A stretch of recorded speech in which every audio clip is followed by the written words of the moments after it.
Baik. Sekali lagi kepada Ketua Yayasan Gracia Global Indonesia, saya berterima kasih untuk kepercayaan dan kesempatan yang istimewa ini bagi saya menyampaikan topik yang sudah lama ada, sudah sangat familiar, bukan hal yang baru untuk kita. Namun topik ini memang banyak kali dikhianati oleh gereja, bukan oleh orang Islam, bukan oleh orang Hindu, Buddha, tapi topik ini sering dikhianati dan dirusak oleh anak gereja, bahkan oleh pemimpin gereja. Maka tepatlah Sekolah Tinggi Teologi Gracia Global Glow menegaskan istilah ini menjadi jiwa, kembali menjadi nyawa kekristenan, juga berbarengan dengan Yayasan Gracia Global Indonesia. Sekali lagi saya menyampaikan terima kasih. Theology of Grace. Saya sengaja mencantumkan nama saya itu demi pertanggungjawaban, bukan soal menampilkan nama saya, tetapi ini pertanggungjawaban. Apa yang saya tulis dan saya kemukakan ini, saya pertanggungjawabkan. Saya nak minta orang lain untuk membela saya atau meminta menjawab atau dan sebagainya. Tetapi ini pertanggungjawaban iman saya.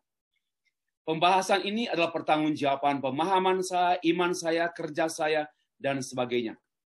Dalam konteks seminar kajian teologi Yayasan Gracia Global Indonesia dan juga dengan STT Gracia Global Indonesia. Pada hari ini, tanggal 20 Februari 2021 adalah hari yang sangat bersejarah bagi Yayasan Gracia Global Indonesia, bagi STT Gracia Global Indonesia, dan bagi kita sekalian. Terpujilah Kristus Yesus Tuhan kita. Bapak Ibu yang dikasihi Tuhan, kita sudah akrab dengan istilah grace atau anugerah atau gracia dalam bahasa Latin, gratia, pakai gratia bahasa Latin, grace bahasa Inggris, dikenal dengan istilah anugerah dalam konteks Indonesia. Saya mendeklarasikan bahwa grace atau anugerah adalah nyawa teologi, nyawa gereja, dan nyawa agama Kristen. Apa artinya? Agama tanpa nyawa adalah agama yang mati. Agama tanpa anugerah sebenarnya bukan agama. Hanya organisasi agama. Ya. Gereja tanpa grace, tanpa anugerah, impossible. Tidak mungkin ada gereja tanpa anugerah. Demikian pula halnya, tidak mungkin ada teologi tanpa anugerah. Kalau teologi tanpa anugerah, dia hanya menjadi filsafat agama. Tapi kalau teologi dengan jantungnya anugerah Allah, kalau bicara anugerah Allah, yaitu Yesus Kristus Tuhan kita.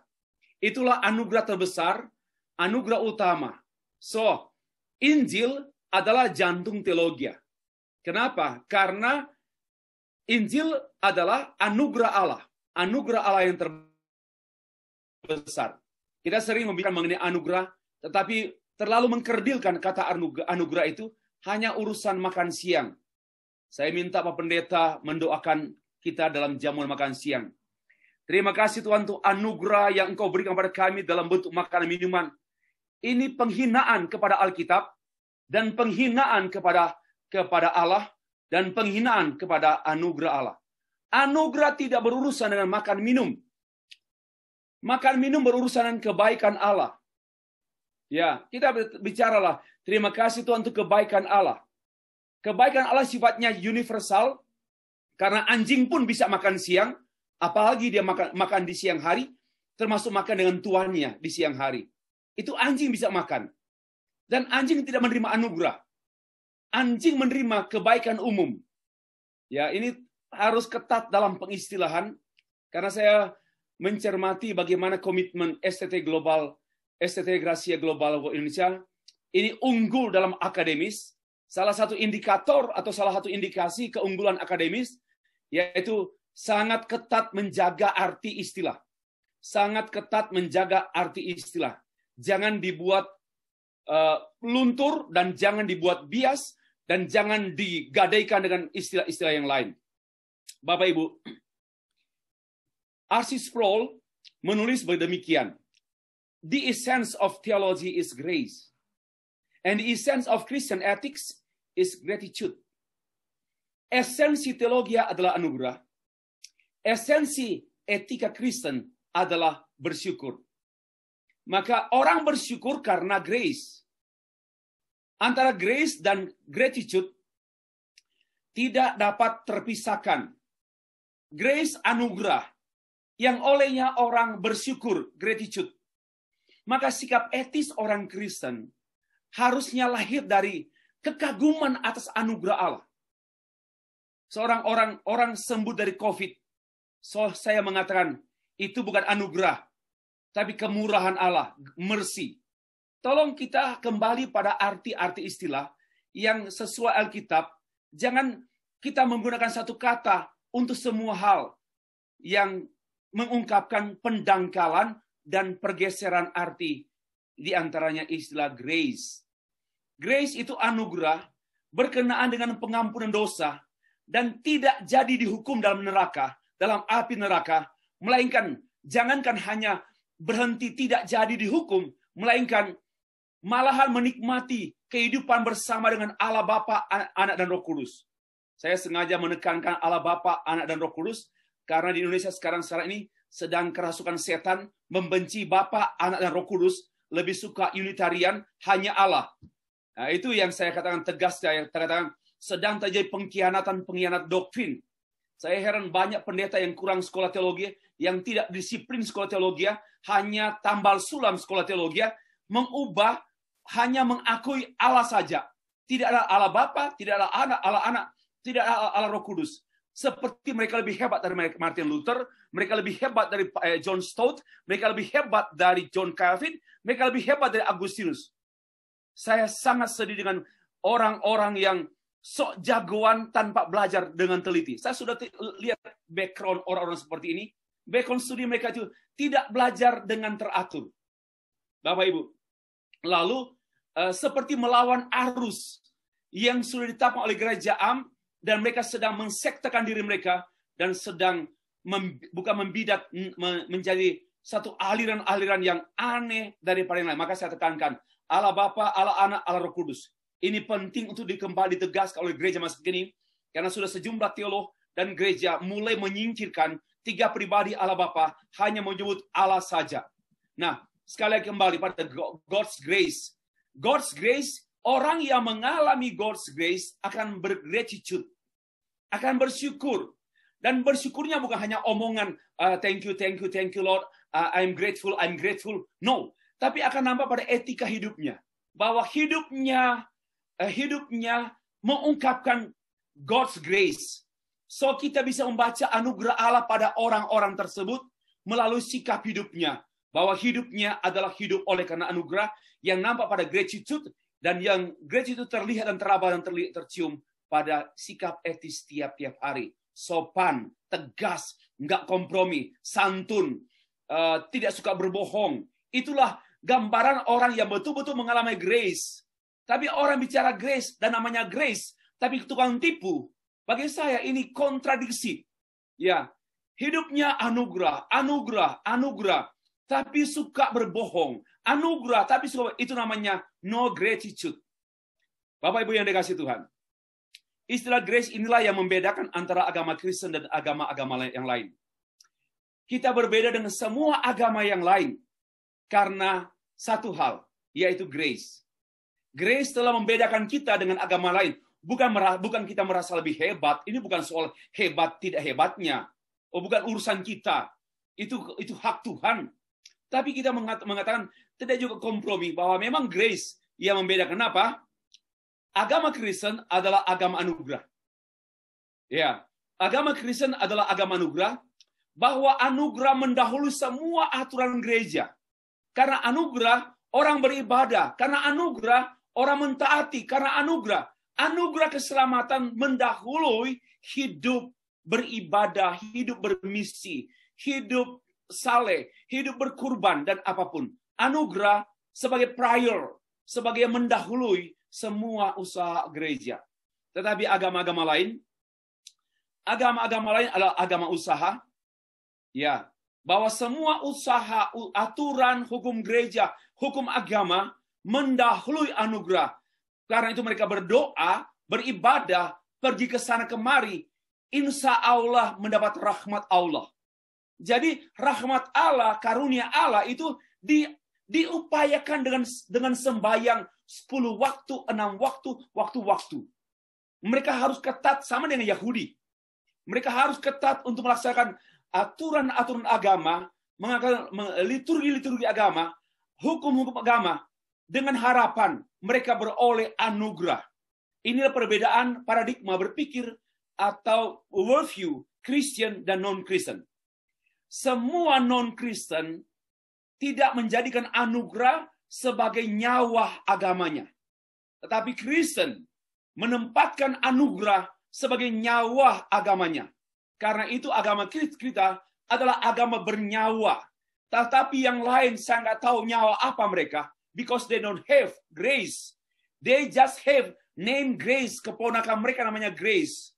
Karena dijemput dari Kanonang adalah anak dari tantenya atau namanya Grace. Lalu nginep di rumah Muhammad Nurdin, maka ada Grace dalam keluarga itu, tetapi hanya sekedar nama. Bapak Ibu yang dikasih Tuhan, inilah perbedaan antara agama anugerah dan agama non-Kristen. Agama aturan, memang agama tertentu di Indonesia ada istilah rahmat. Tetapi rahmat Allah yang dipahami oleh mereka tidak sama dengan yang dipahami oleh orang percaya. Bahwa bukan hanya mendahului, bahwa anugerah itu tidak hanya mendahului orang Kristen dari orang berdosa, lalu mengenal Allah, melainkan sepanjang kehidupan manusia adalah God's grace. Ya, sepanjang kehidupan manusia adalah God's grace, anugerah Allah. Inilah perbedaannya dengan yang lain. Istilah grace atau anugerah atau kasih karunia menjadi istilah yang sangat disukai sehingga sering disebut-sebut. Ya, sering disebut anugerah oleh kemurahan, oleh anugerah Allah. Dan sering disebut oleh orang Kristen di mana saja. Baik yang dengan mengerti, tanpa mengerti, hanya lip service. Ya, waktu naik mobil, kepalanya terantuk dengan mobil, dia bilang, oh anugerah. Itu lalu kebiasaan lataisasi anugerah. Oh anugerah Allah. Ada kebakaran. Oh anugerah. Ya. Ada banjir. Oh anugerah. Ini latah tanpa understanding. Bahkan saya yakin orang-orang seperti ini hanya ada pembiasaan seperti melatih anjing bisa mengangkat tangan. Karena latihan aja. Anjing bisa dilatih untuk mengangkat kaki depannya 2 untuk menyambut makanan karena hanya latihan. Dan bukan tidak mungkin juga orang Kristen hanya latihan-latihan. Tapi tidak mengalami apa sesungguhnya yang namanya grace atau God's grace. Istilah anugerah menjadi sangat populer dalam kekristenan. Karena itu istilah tersebut disebut ya hampir untuk segala aspek. Dan lebih cenderung berkaitan erat dengan materi. Ini yang sangat memalukan. Anugerah senantiasa dihubungkan dengan materi. Misalnya, anak saya lulus ujian, anugerah Tuhan. Anak saya dapat suami, anugerah Tuhan. Papa saya dapat ikan di laut, anugerah Tuhan. Ya, lalu anak bungsu saya bisa tamat sekolah, bisa dapat pekerjaan, anugerah. Istri saya hamil, anugerah. Mohon maaf. Semua itu tidak pantas disebut anugerah. Semuanya tidak pantas disebut anugerah. Itu bisa dikategorikan God's kindness, ya, atau God's goodness, ya, atau God's love, and God's mercy. Karena anugerah itu hanya berkenaan dengan penebusan orang berdosa yang harusnya masuk neraka, tapi tidak jadi. Yang seharusnya mati hidup kekal. Mati kekal. tapi tidak jadi. Bahkan bukan hanya tidak jadi, beroleh hidup yang sempurna, luar biasa. Itulah anugerah. Tolong jangan kerdilkan dan jangan turunkan arti anugerah hanya untuk hal-hal yang sifatnya jasmani atau materi. Jangan mematerikan hal-hal yang sifatnya supernatural, yang sifatnya transenden, yang sifatnya ilahi, yang sifatnya beyond, yaitu grace. Grace itu sesuatu yang membuat kita amazing. Maka itu ada lagu Amazing Grace.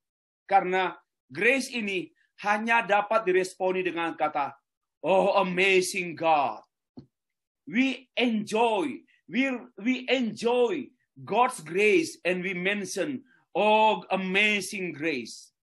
Hanya orang yang sungguh-sungguh menikmati anugerah Allah yang berkata, ajaib, oh ajaib, amazing grace. Ajaib anugerah ini, ajaib sungguh, ajaib anugerah ini. Hanya orang yang betul-betul. Nah, dan itu tidak berkenaan dengan terima kasih bisa hamil, punya anak bisa sekolah, anak bisa lulus, anak bisa kerja, anak bisa kawin, anak bisa mati. Mohon maaf, dalam Alkitab tidak ada kata grace berhubungan dengan kehidupan seperti ini. Grace hanya berhubungan dengan pengampunan dosa, penebusan, penggantian. Ya, yang dahulunya engkau mati, tapi diubah menjadi hidup. Itulah grace. Gereja terlalu sekali main-main dengan istilah. Apalagi penatua yang sudah malas belajar, berani jadi penatua. Oh, itu orang-orang yang kalau saya jadi gembala pendeta jemaat, saya suruh turun. Tidak perlu penatua perusak gereja kalau tidak mau belajar. Kata kunci melayani, belajar. Sekali lagi, kata kunci melayani bukan action. Kata kunci melayani mau belajar. Bagaimana mungkin kita mau melayani Allah yang tidak kita kenal? Dan Allah yang kita kenal hanya mungkin melalui learning process. Allah adalah guru kita adalah disciples, kita muridnya, dan dia mengajar kita. Bagaimana kita jadi sok-sokan pelayan-pelayan yang hebat, tapi tidak mau belajar? Semua pelayan yang tidak mau belajar, tolong turun. Engkau hidup tidak berkenan, dan pelayananmu adalah bau busuk. Kenapa? Karena kamu melayani yang kamu tidak kenal.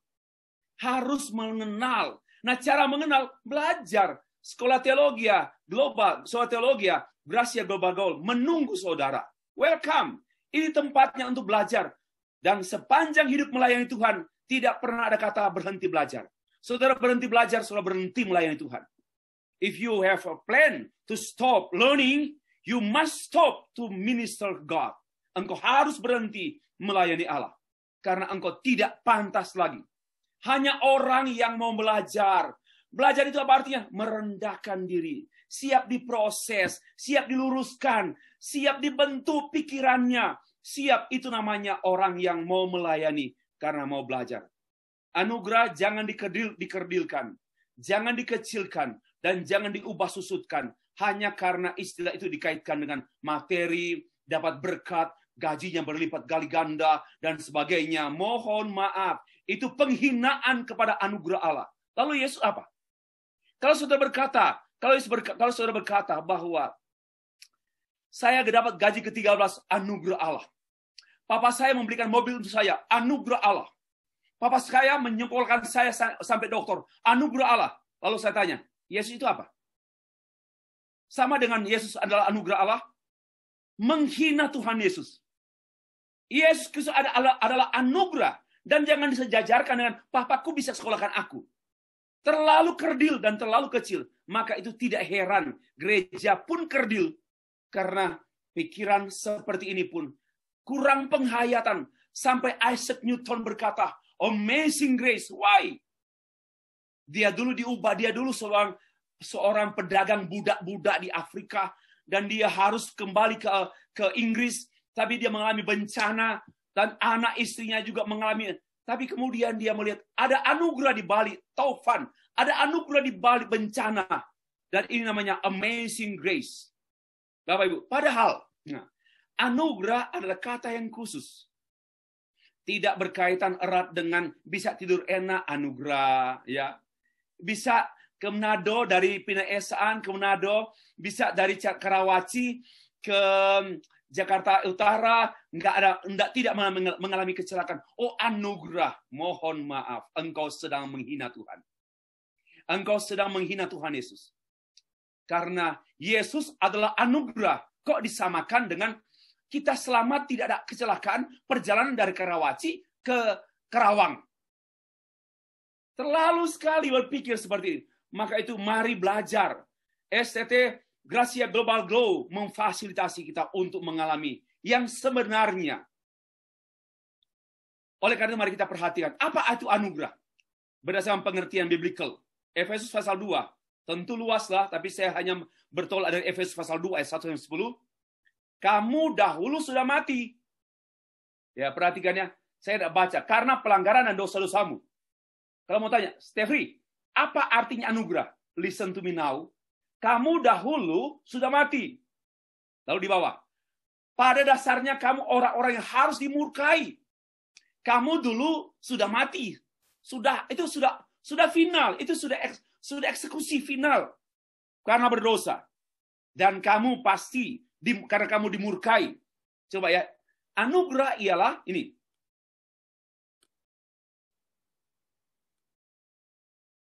Tetapi Allah yang kaya dengan rahmat. Dan oleh kasih karunia yang sangat besar. Yang telah dilimpahkan kepada kita. Telah menghidupkan kita. That's the meaning of grace. Yaitu. Dahulu kamu mati. Dahulu kamu pada dasarnya sudah dimurkai. Kamu sudah dimati dan sudah masuk neraka. Tetapi oleh karena rahmatnya, oleh karena kasihnya yang besar, telah menghidupkan kita kembali. That's the meaning of grace. Beda dengan puji Tuhan, pohon kelapa saya berbuah. Ini anugerah Allah. Puji Tuhan, jagung saya yang saya tanam 2 bulan yang lalu tumbuh subur. Ini anugerah. Ini main-main dengan setan. Ya, ini main-main dengan setan. Nggak mau belajar. Akhirnya ngomong sembarangan dan menghina Tuhan. Lalu apa arti kematian Tuhan Yesus di kayu salib untuk menebus saudara saya? Disejajarkan dengan puji Tuhan, pohon jeruk itu tumbuh dengan subur, hijau banget, Pak. Apa anugerah Allah, Pak? Pohon pisang berbuah lebat, Pak. Mamma mia. Ini satu permainan agama yang harus berhenti dengan cara mari belajar Alkitab. Dan belajar Alkitab hanya satu cara, berteologi. Enggak ada cara lain. Maka tidak mungkin bersosiologi, tidak mungkin berpsikologi, tidak mungkin berantropologi, tidak mungkin. Alkitab hanya dimengerti dengan teologi dalam inspirasi Roh Kudus. Amin. Nah, Bapak Ibu, selanjutnya, coba perhatikan. Saya lewat ayat 8. Karena kasih karunia, kamu diselamatkan oleh iman. Only by faith, not by your effort. Bukan usahamu, tapi pemberian Allah. That's the meaning of grace. Dan bukan hasil pekerjaanmu. Saya mengemphasize di sini. Bukan hasil pekerjaanmu. Bukan otakmu. Bukan karena apa-apamu. You are nothing and we are nothing. That's the meaning of grace. Okay? Anugerah Allah, saya mengambil dari Westminster Catechism. Grace is the unmerited favor of God. Anugerah adalah kebaikan Allah yang cuma-cuma, yang tanpa jasa. Tanpa jasa dari Allah. Kita tidak perlu bayar. Kita tidak perlu berbuat sesuatu untuk mengalami anugerah Allah. We no need do something. And then we can receive God's grace. No need. Kita tidak perlu. Ya, tidak perlu. Kebaikan hati Allah yang mengampuni manusia berdosa, yang memberontak kepada Allah, tanpa apapun peran kita mengalami kebaikan Allah. Tanpa ada sesuatu yang kita berikan, tanpa itu pun sama sekali, totally. That's the meaning of the absolute grace. Bapak Ibu, tindakan Allah yang penuh dengan kebaikan yang mutlak, menghidupkan manusia yang harusnya mati, karena dosa-dosanya, tanpa sedikit pun usaha manusia di dalamnya. Kenapa? Wong manusia berdosa kok mau berperan. Ya, pengertian ini sering diubah oleh gereja. Nah ini, ada transisi di sini. Pengertian ini sering diubah oleh gereja. Mengapa? Mari kita perhatikan pokok bahasan yang ketiga. Pengertian yang keliru. Meremehkan anugerah Allah. Teologi anugerah ditekankan oleh Agustinus, Bapak Gereja yang lahir akhir abad 4, kemudian berkarya pada abad 5, dan teologianya menjadi tolok ukur gereja pada abad 6, 7, 8, 9, 10, 11. Lalu diselewengkan oleh scholasticism pada abad 12 sampai merusak gereja. Akhirnya Luther dipakai Tuhan membersihkan ulang gereja. Nah, ada seorang tokoh yang kontra berpikir dengan Agustinus, namanya Pelagius, yang menekankan keharusan usaha manusia untuk selamat. If you want to be saved, you must do this one and this one and that one. If you want to be saved, harus usaha. Itu Pelagius. Lalu Pelagius mengajarkan bahwa anugerah Allah tidaklah cukup, melainkan ia harus diusahakan, ya, harus diusahakan oleh manusia. Manusia harus berusaha untuk mencapai anugerah Allah, ya, mencapai keselamatan. Karena itu Agustinus dan gereja-gereja waktu itu menganggap Pelagius sebagai heresi dan sometimes, tetapi bukan berarti pikiran Pelagius langsung mati. Masih ada sampai sekarang ini. Bertebaran di jemaat yang tidak mau belajar Alkitab. Ya. Bertebaran di jemaat-jemaat warga gereja yang tidak terdidik soal-soal kitab suci dan tidak mau belajar. Termasuk juga majelis-majelis gereja yang tidak suka belajar tapi suka menjadi pejabat gereja. Ini manusia aneh sekali. Mau jadi pejabat gereja tapi tidak mau belajar. Nggak semua sih majelis seperti itu. Tapi banyak, saya sudah keliling berapa tempat, nggak mau belajar. Baca Alkitab pun salah-salah. Doa pun salah-salah. Mau jadi majelis gereja, bagi saya itu sesuatu yang lebih tepat menghina gereja dan merusak gereja. Turun sajalah. Tuhan tidak perlu engkau. Tuhan perlu orang yang mau belajar dari firman Allah yang mau melayani dia. Majelis gereja, bahkan hamba Tuhan yang berhenti belajar, turun dari pelayanan, jadi petani yang baguslah. Jadi pegawai negeri yang baguslah. Nggak usah jadi pendeta, nggak usah jadi hamba Tuhan. Nggak diperlukan. Yang diperlukan adalah hamba Tuhan yang mau belajar seumur hidup. Didamai dengan ini. Ada sekelompok orang yang ingin mencari jalan tengah antara Pelagius dan Agustinus. Mereka disebut semi-Pelagianism. Yaitu mereka bilang, oke, memang begini. Allah anugerahnya itu berdaulat, tapi manusia juga perlu respon. Sehingga ada pertemuan antara Allah dan manusia. Ini namanya sinergisme, Pak. Ini namanya semi-Pelagianism. Dan ini bertentangan dengan Agustinus. Monoenergi.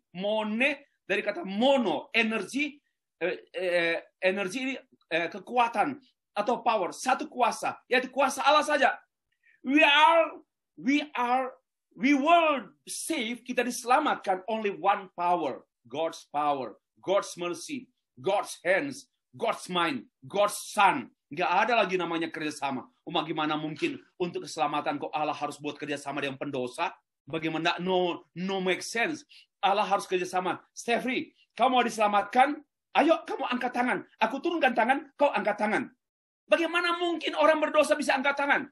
Bagaimana mungkin Allah bisa kerjasama dengan orang berdosa? Tidak mungkin. Kecuali Allah kuduskan dia dulu, baru Allah bisa kerjasama dengan dia. Ya, ini penting. Nah, selain Pelagianisme, semi-Pelagianisme, para teolog skolastik abad pertengahan juga mengemukakan 4 jenis anugerah. Yang pertama, uncreated grace, ya, anugerah yang tidak diciptakan, yaitu mendasari semua anugerah, yaitu anugerah pemberian dari Allah. Lalu yang kedua, created grace, anugerah yang diciptakan, yaitu setiap orang sejak dalam kandungan sudah ada anugerah. Protestan tidak setuju. Hal ini tidak dianut oleh Protestan. Tapi Katolik menganutnya. Bahwa sejak dalam kandungan, manusia itu sudah ada anugerah. Jangan lupa, manusia dikandung oleh dosa. Oleh ibu, ayah, ibu, nenek, kakek yang berdosa. Jadi ini ajaran yang bertentangan dengan Alkitab. Dan dengan ajaran Kristen secara am. Lalu yang ketiga ada actual grace.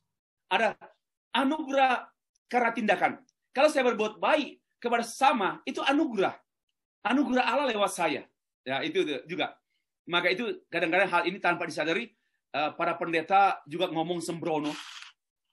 Terimalah anugerah, seolah dari dia.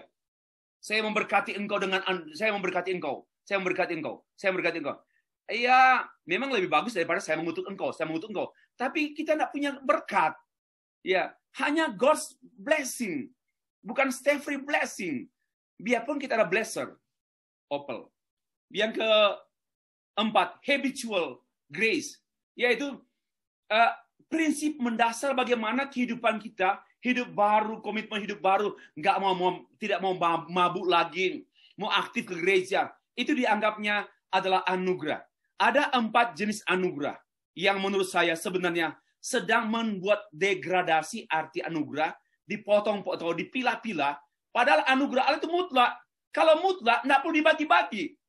Ya, ini pandangan skolastik pada abad pertengahan.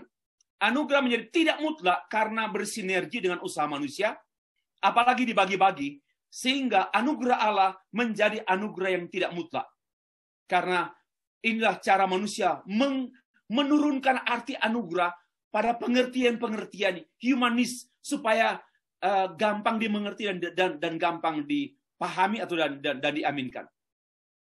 Nah, reformator seperti Luther, Melanchthon, Zwingli, Calvin, Farel, Busher, semua mereka dipakai Tuhan untuk meluruskan gereja dari bengkoknya pikiran gereja tentang anugerah, dan para reformator menekankan sola gratia, hanya oleh anugerah. Dan memang harus, ini terjemahan yang benar, hanya oleh anugerah saja, harus pakai saja. Jangan hanya oleh anugerah, ditutup dengan kata kunci. Karena kata sola ini yaitu hanya saja, hanya oleh titik saja.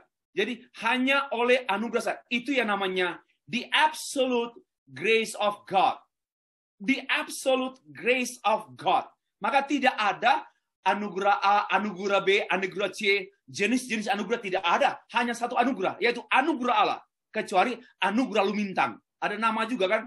Anugerah Sontoloyo, anugerah Suwanto. Ada nama orang namanya anugerah. Ya boleh juga lah. Tapi beban juga bagi dia kalau hidupnya sesuai dengan nama itu. Dan hanya oleh anugerah saja orang berdosa dibenarkan oleh iman. Karena iman itu pun adalah karunia Allah. Nah, iman itu sendiri adalah anugerah Allah. Inilah prinsip sola gratia, teologi reformasi, yang dipakai Tuhan untuk meluruskan bengkoknya gereja pada abad-abad akhir abad pertengahan.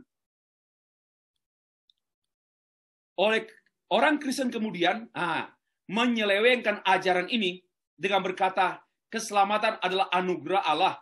Dan iman itu usaha manusia, respon manusia kepada Allah. Jadi anugerah itu dari Allah. Lalu manusia beriman. Nah, iman ini adalah suatu respon, ini usaha manusia. Nah, ini yang namanya juga membengkokkan anugerah Allah yang mutlak. Berarti anugerah tidak menjadi mutlak lagi. Harus ada respon dari manusia. Tetapi juga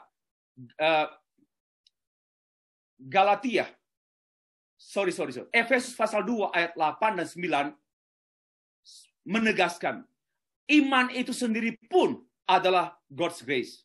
Karena iman bukan hasil pemikiran, iman bukan hasil keputusan, bukan hasil pertimbangan, tapi kita menerima hidayah, kita menerima rahmat yang olehnya firman Allah dihidupkan dan kita berkata, yes, I believe in Jesus Christ. Itulah iman. Nah, terus penyelewengan demi penyelewengan. Sampai besok akan muncul penyelewengan. Jacob Arminius, pengikutnya juga namanya Arminianisme, berpendapat bahwa manusia berdosa tidak rusak total. Jadi, waktu manusia berdosa, masih ada kebaikan dalam dirinya. Ya, karena itu dia tidak harus dipilih. Dia bisa juga Allah memilih kita dengan syarat. Bukan tanpa syarat. Syaratnya apa? Kita ini bakal baik. Kita ini bakal Kristen. Allah memilih kita karena kita bakal Kristen. Ini namanya dipilih bersyarat. Kemudian penebusan itu semua orang. Jadi semua orang pasti selamat. Ini Arminius. Maka dia yang merusak Alkitab untuk menghapus kata neraka dalam Alkitab. Karena itu tidak heran, Armenianisme adalah bidat. Heretical. Bukan bidat, heretical. Yaitu pengajaran sesat menyimpang dari doktrin gereja secara am. Itu namanya heretical atau heresy. Kenapa? Berarti dia mau mengosongkan Alkitab dan mau menghapus semua kata neraka. Karena menurut dia semua orang harus selamat dan pasti selamat. Asalkan dia mau. Ya, dan keselamatan itu bisa hilang juga.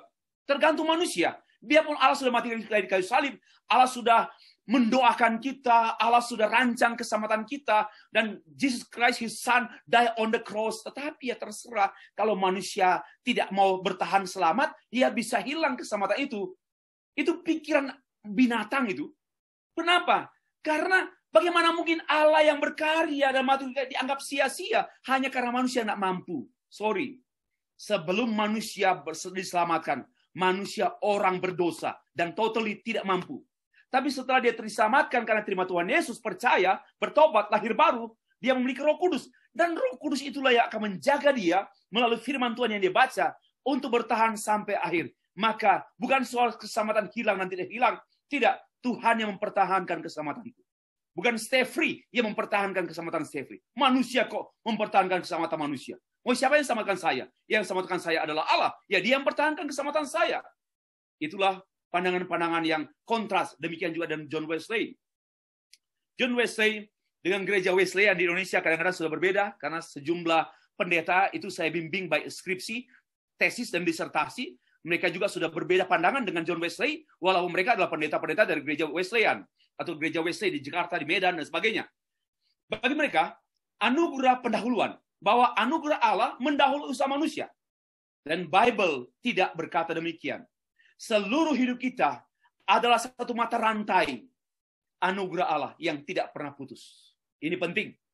Tapi janganlah mengakui bahwa terima kasih saya dapat kiriman bubur nado dari tetangga. Ini anugerah untuk saya.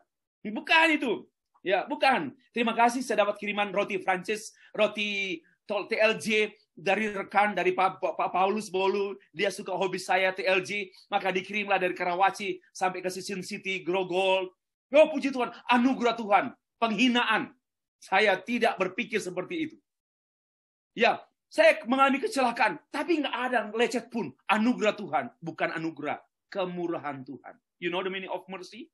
Mercy, God sustain you, even though you are in the trouble. That's the meaning of mercy. Mercy adalah satu ketopangan Tuhan yang spesial di saat orang-orang susah karena imannya. Bahkan mercy bagi orang ini bukan anugerah. Mercy itu bisa dialami oleh orang-orang yang mengalami masa sukar karena pandemi COVID-19. Dia tertular. Ya, dia tertular, bukan terpapar. Pemerintah Indonesia harus dikoreksi juga. Tidak beres kata terpapar. Kalau ada oknum pemerintah ngomong ini, betul-betul dia terpapar juga. Tidak benar. Yang benar terkontaminasi atau terinfeksi.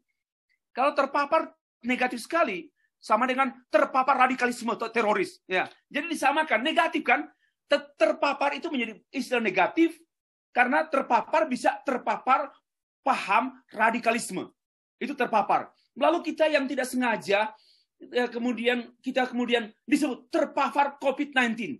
Tolong perbaiki bahasa, termasuk oknum-oknum pemerintah yang harus kritis dalam berbahasa, karena saudara adalah public figure, termasuk omongan. Apalagi pendeta pun lebih lagi dari itu. Jangan sembarang ngomong. Nah, oke ya, tidak ada anugerah pendahuluan dalam Alkitab. Seluruh hidup kita adalah anugerah sebagai satu mata rantai yang tidak pernah putus sampai kita berjumpa dengan Tuhan di sorga pada saatnya kita meninggal nanti. Itu anugerah. Ya, oke. Sayang, 1000 kali sayang. Setelah 5 tahun reformasi, gereja kembali jatuh pada kerusakan teologi seperti pada abad-abad sebelum reformasi. Bahkan lebih buruk lagi, sebagaimana yang diakui oleh seorang peneliti yang saya kutip dalam buku saya, yaitu bisa lihat www.christianitytoday.com. Seorang Sarah Eskov Silstra, dia menulis satu tulisan yang sangat menghebohkan, bahwa 500 tahun setelah reformasi, banyak Protestan lebih dekat dengan Katolik sekarang daripada Martin Luther. Ya. Kenapa? Karena mata rantai yang saya teliti, teologi reformasi abad 16 dengan teologi sekarang abad 21 putus.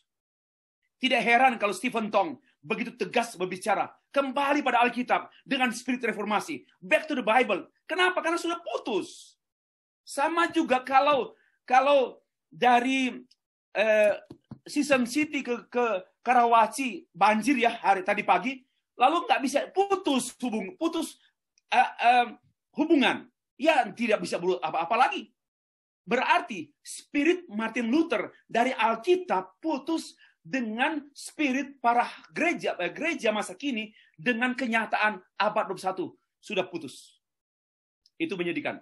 Tidak heran, buktinya penelitian Sarah bahwa keselamatan menurut berdasarkan hasil perbuatan baik ditemukan di gereja-gereja Amerika 52% mengakui keselamatan karena perbuatan.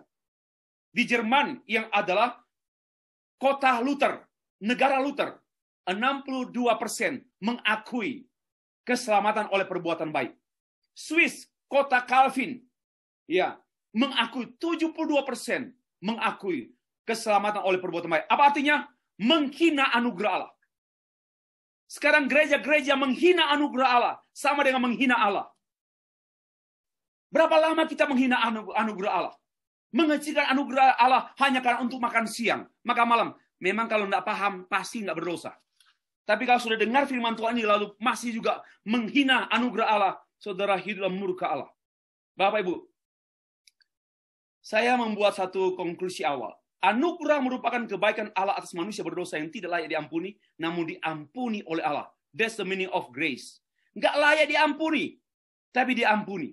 Karena itu, anugerah ini dimaksudkan bukanlah seperti anugerah yang diusulkan oleh para penganut ajaran sinergisme, semi-pelagisme, yang menyatakan bahwa anugerah harus disertai dengan usaha manusia. Melainkan yang benar adalah monergisme, monoenergi, God's energy, yaitu anugerah semata-mata. Kita ngomong anugerah semata-mata, tapi kita masih memberi ruang kepada usaha manusia untuk diselamatkan. Adalah karya Allah tanpa sedikit pun peran dan jasa manusia. Kecuali setelah dibenarkan, diselamatkan, kita harus bertanggung jawab. Kita harus berusaha. Tapi usaha kita di bawah kuasa Roh Kudus dan kuasa firman Allah. Wah, ini satu penghiburan yang melegakan. Agama itu bukan hal yang berat, ringan. Kenapa? Roh Kudus dan firman Tuhan yang menopang kita. Bapak Ibu, Arminianisme dan orang Kristen pada masa kini memprotes kalau keselamatan adalah anugerah semata. Lalu bagaimana dengan kehendak bebas manusia katanya? Kan manusia punya kehendak bebas. Jawab Luther. Dia menulis satu buku namanya The Bondage of the Will.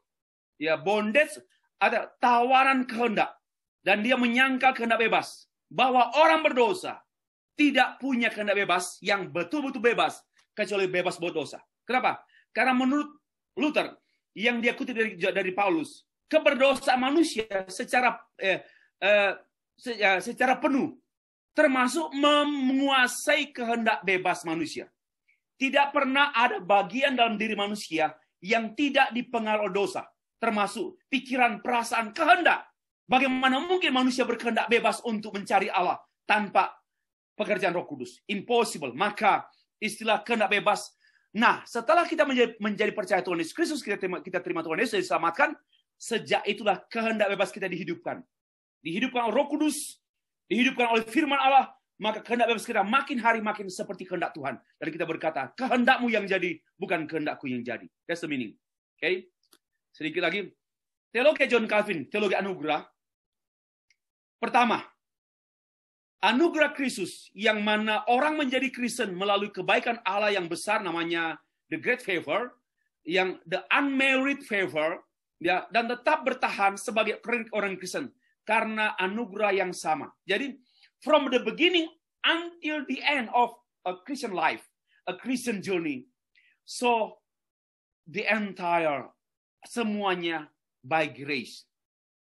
Dari sejak kita percaya Tuhan Yesus sampai kita menghembuskan nafas yang terakhir. Itu semua karena anugerah. Tapi jangan dikaitkan dengan terima kasih dapat anjing, makan siang, dapat istri, dapat suami, dapat gaji. Itu tidak ada anugerah. Itu kebaikan Allah. Itu tidak kaitan dengan anugerah. tapi kebaikan Allah atau God's kindness. Nah, kedua, memang ada anugerah umum yang common grace yang diberikan untuk apa? Seperti sekarang. Bagi saya dengan adanya pandemi COVID-19 ini merupakan anugerah umum supaya menahan laju dosa di dunia. Apalagi pada masa kini, orang berdosa dengan terbuka. Ya, orang dengan sengaja korupsi, menteri korupsi, disayang dari nggak punya pekerjaan, diangkat jadi menteri kemudian korupsi. Lalu LGBT, sengaja pamer alat kelamin untuk kampanye di Swiss.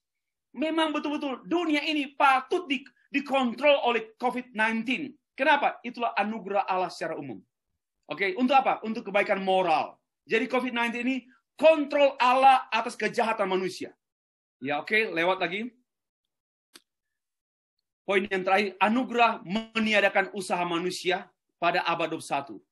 Anugerah Allah adalah tanpa batas. Clark Pinnock dalam bukunya yang berjudul Whiteness in God's Mercy. Karena dia percaya bahwa orang-orang yang tidak percaya Yesus Kristus adalah diselamatkan. Kenapa? Karena whiteness of God's mercy, in God's mercy. Anugerah Allah, kemurahan Allah itu luas. Maka mereka-mereka yang belum diinjili, kalau mereka mati, pasti mereka masuk surga. Bayi-bayi dari ateis pun, kalau mereka mati, pasti masuk surga. Kenapa? Itu anugerah Allah itu luas. Ini paham pluralisme agama. Para penggagas dan penganut doktrin hyper grace ini mengajarkan bahwa anugerah Allah tidak perlu membuat orang Kristen berusaha payah untuk menjadi rohani.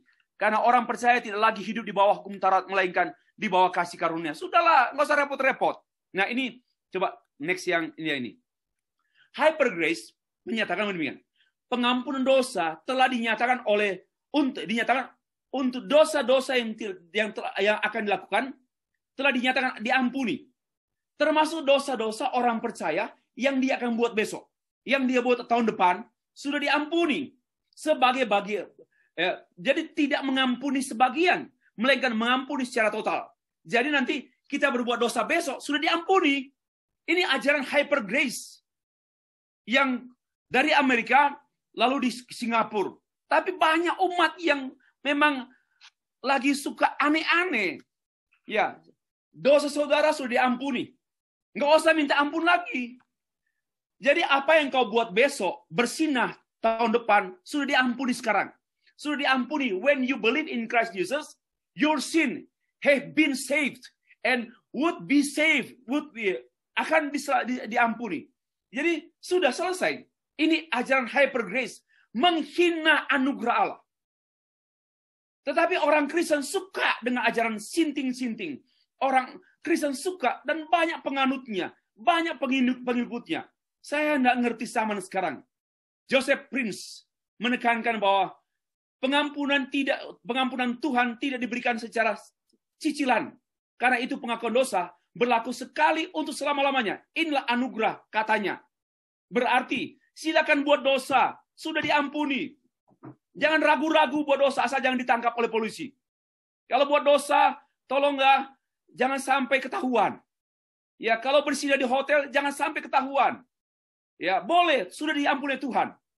Ini ajaran setan-setan menurut saya. Tetapi coba lihat saja DVD-nya, VCD-nya, tayangannya menghebohkan dan disukai oleh orang Singapura. Yang saya pikir orang lagi stres.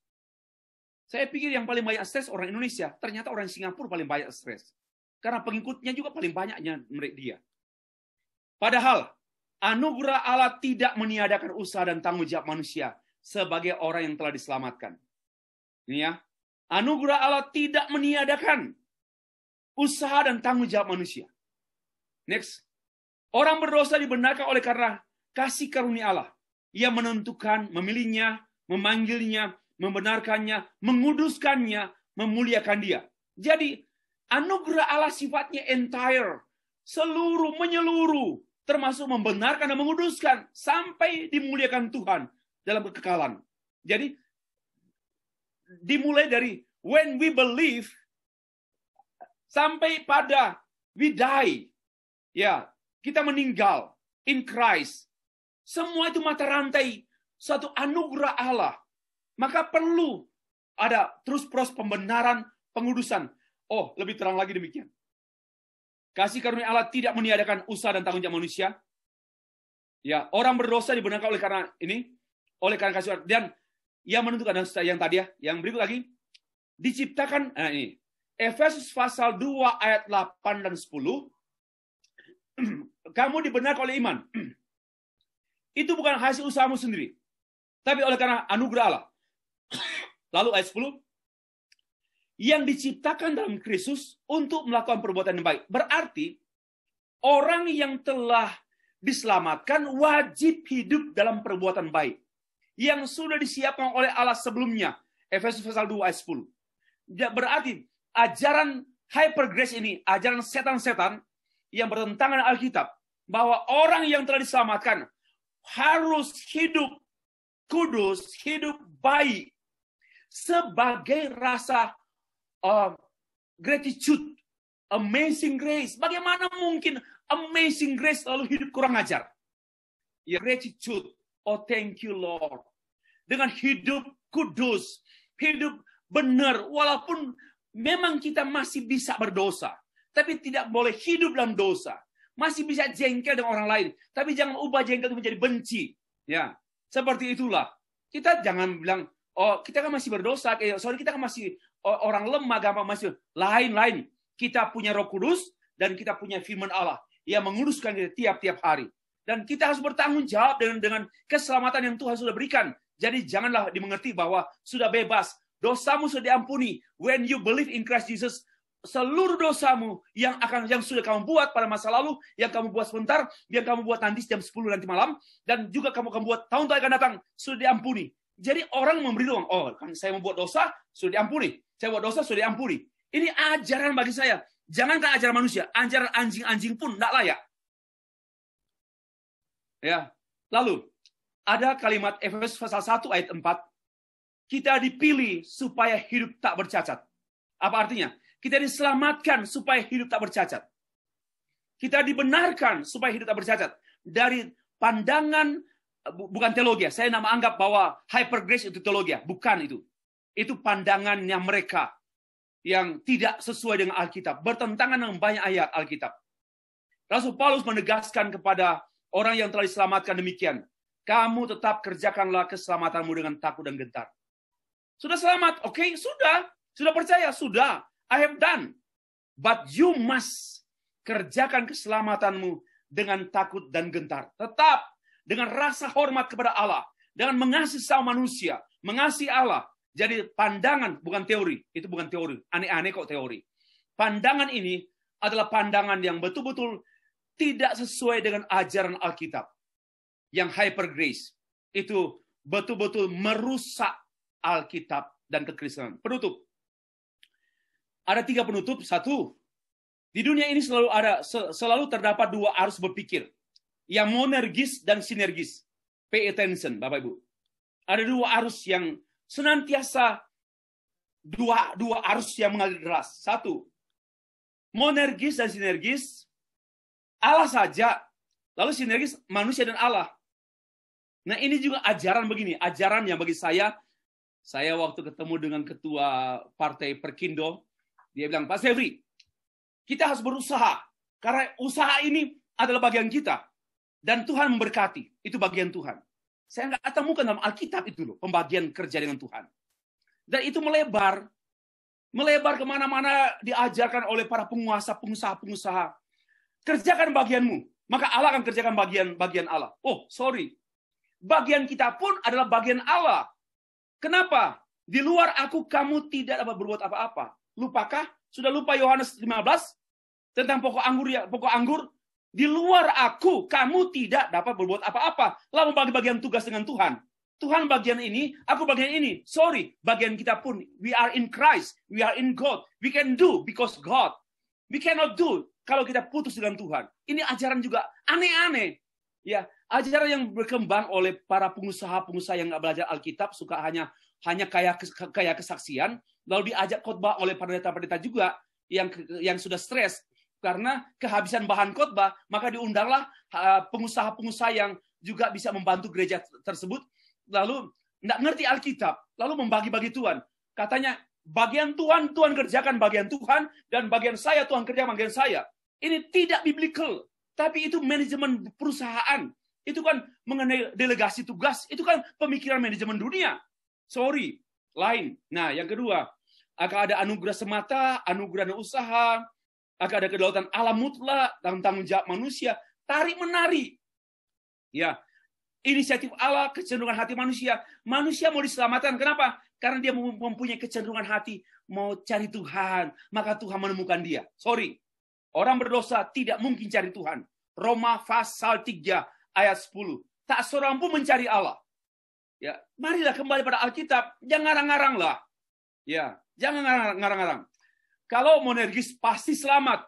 Kalau sinergis, insya Allah selamat. Sinergis itu kan, ya kalau Tuhan, kalau manusia mau. Kalau manusia tidak mau, ya berarti nggak selamat. Berarti mungkin, possible, barangkali, possibility. Nah, kalau saya nggak tahan, saya nggak mampu bertahan, ikut Tuhan, ya saya nggak mungkin selamat dong. Nah, inilah sinergisme. Menghina karya Tuhan Yesus, padahal kita melihat monergisme.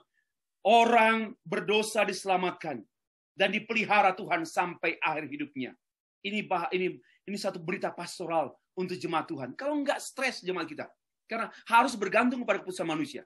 Dan seterusnya, hanya iman saja, ini usaha manusia. Lalu ini glory to God alone, ini ego to glory, ego glory. Ini pemuliaan pada diri sendiri.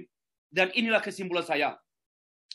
Monergisme adalah agama Kristen, sinergisme adalah agama-agama non-Kristen yang banyak di Kristen. Banyak, ini Armenian di sini, pluralisme agama di sini, universalisme di sinergisme. Ya, sinergisme dianut oleh universalisme, pluralisme, armenisme, dan isme-isme yang lain. Penutup kedua, kita selalu berhadapan dengan dua ekstrim beragama dan bergereja. Yakni yang menekankan anugerah Allah dan menekankan usaha manusia. Maka kita memperhatikan di sini, kita ditarik baik oleh hyper grace maupun oleh non-Kristen. Ya, beribadah supaya selamat. Ya, sudah selamat dan beribadah. Masih agak Kristen di sini. Tapi kemudian usaha, kita harus sini selamat berusaha lagi. Sudah, Tuhanlah yang kerjakan semua. Selamat harus dijaga baik-baik, kalau enggak hilanglah. Harus pergi beribadah, harus naik apalah, ya supaya kita saleh, soleha dan sebagainya. Ini selamat, enggak perlu dijaga. Sudah selesai, Tuhan sudah tanggung semua, Tuhan sudah tebus. Jangan jadi hukum Taurat lagi, kita sudah bebas, we are free. Ya, inilah terakhir penutup ketiga. 1 Korintus pasal 15 ayat 10. Demikian firman Tuhan, Bapak Ibu. Tetapi karena kasih karunia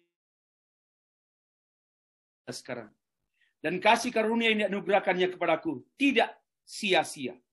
Sebaliknya, aku telah bekerja keras daripada mereka semua. Tetapi bukannya aku. Biarpun aku kerja keras, not because of me, but because of God's grace who are with me. Inilah satu rumusan grace yang mudah dipahami. Coba perhatikan. Karena kasih karunia Allah, aku ada sebagaimana aku ada sekarang, yaitu dalam Tuhan.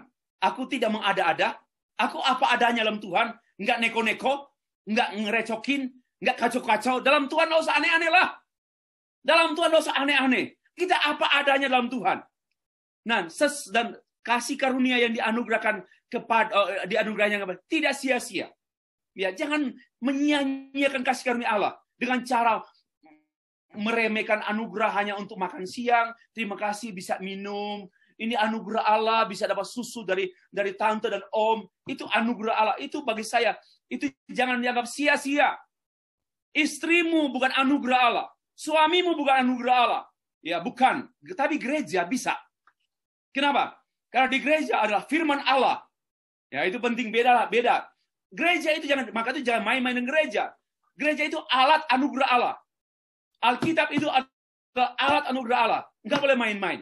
Tetapi gedung gereja bukan anugerah. Gereja secara am. Demikianlah. Nah, Sekarang, ternyata kasih karunia Allah ini membuat Paulus menjadi orang yang bekerja keras because of the grace. Beda dengan orang beragama lain. Mereka bekerja keras supaya beroleh dan mengalami anugerah Allah. Kalau kita tidak. Because of the grace, we work hard. We study hard. We think hard. Because of the grace. So grace support us. Tetapi orang beragama lain, mereka berkata bahwa mereka berusaha. Harus begini. Karena dengan cara demikianlah kita beroleh anugerah, beroleh rahmat. Tanpa memberi, tanpa apa, kita tidak beroleh rahmat. Itu pandangan non-Kristen. Dan itu bukan cara pikir Allah. Dan kerja keras, mari kita kerja keras Bapak Ibu dengan STT Gracia Global Grace. Gracia Global Indonesia, sorry. Kita kerja keras karena anugerah. Ya, kita bekerja karena anugerah. Dan sekolah ini sekolah anugerah. Anugerah global, anugerah yang tidak bisa dibendung. Kenapa? Global. Anugerah yang tidak bisa dibendung. Maka dia menjadi global. Tak bisa ditahan. Tak bisa dicegah. Karena anugerah global yang tidak mungkin dicegah. Memang anugerah Allah tak mungkin dicegah oleh siapapun. Maka itu jangan batasi dengan semua hal-hal yang mengganggu pemberitaan Injil. Bagi saya, marilah sekolah teologi. Demi pemberitaan Injil, mari menjadi berkualitas. Mari menjadi dosen. Demi pemberitaan anugerah Allah, mari berkualitas. Yang saya sangat sedihkan, banyak orang main-main dengan pendidikan. Akhirnya jadi hamba Tuhan, nggak bisa khotbah, nggak bisa berpikir, ditertawakan oleh orang, oleh mahasiswa. Karena nggak serius belajar. Belajar serius. Kenapa? Karena kita mau bertanggung jawab dengan Injil yang kita beritakan. Saya sedang mengantisipasi sejumlah dosen yang tidak begitu tertarik dengan hal-hal akademis. Kalau begitu jangan jadi dosen, Don. Itu dosa. Orang yang menjadi dosen harus memiliki jiwa akademis. Ya, jangan hanya jiwa pelayanan. Jiwa pelayanan tanpa akademis itu timpang. Timpang banget deh. Ya, saya yakin betul juga Tuhan bisa pakai siapa saja, enggak harus bergelar. Tapi jangan berhenti belajar, itu penting. Bergelar juga kalau berhenti belajar, biarpun dia doktor 3, 4, 5, berhenti belajar, itu pun orang yang berhenti belajar seharusnya berhenti melayani Tuhan. Biarpun dia sudah bergelar doktor. Bencana yang terjadi pada hamba-hamba Tuhan yang bergelar doktor itu, yaitu berhenti belajar. Itu kesombongan terselubung. Harus terus belajar. Ya, kerja keras karena anugerah. Karena anugerah, mari kerja keras. Dan tujuan tertinggi STT adalah bagaimana mengglobalkan grace of God. Jangan dibalik. STT ini ada demi membuat God's grace dapat diberitakan tanpa batas, mengglobal. Bapak Ibu yang dikasihi dan mengasihi Tuhan. Demikianlah penyajian saya mengenai materi Theology of Grace atau ya Theology of Grace. Kiranya lebih lanjut dari apa yang saya berikan singkat sedikit. Masih banyak butir-butir atau lautan kebenaran anugerah Allah yang lebih luas dari lautan yang perlu Bapak Ibu baca dan pelajari. Saya hanya memberikan sekelumit sebagian, hanya memberikan stimulan kepada Bapak Ibu sekalian. Terpujilah Allah. Amin.